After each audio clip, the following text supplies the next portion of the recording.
getting ready to get adjusted. I'm nervous, but here we are. This is your neck from the side, okay? Okay. So this is your jaw, your mouth, your nose, your eyes. This is the back of your head. This right here is the top of your shoulders, Miss Denisha. Denisha, this is where your ears are at.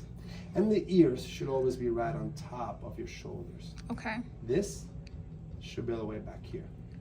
Miss Denisha, your whole head is shifted forward. That is what's called anterior head translation. It is now more commonly known as text neck.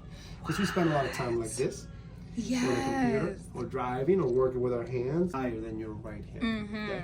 Left way higher. Like there is a pretty big gap there. So literally your hips, which are the foundation of your spine, is shifted this way. Okay. Right? And then also you are developing what's called a mild scoliosis of your lower back.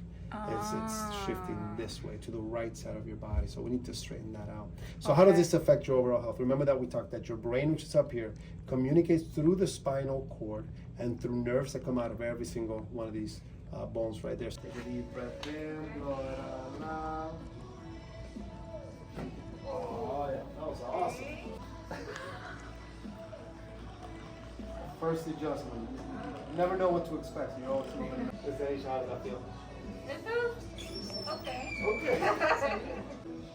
Like I said, it was a crazy set. Oh, That's the one. Yes.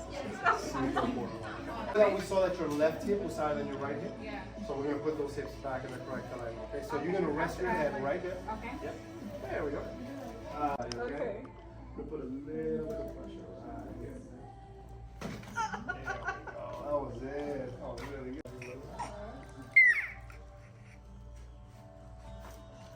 Oh yeah, I heard that. There we go. Awesome. I felt that one. Body was begging to get adjusted. Let me help you up. Swing your legs this way. Stay seated right there. Miss Veronica brought you some water.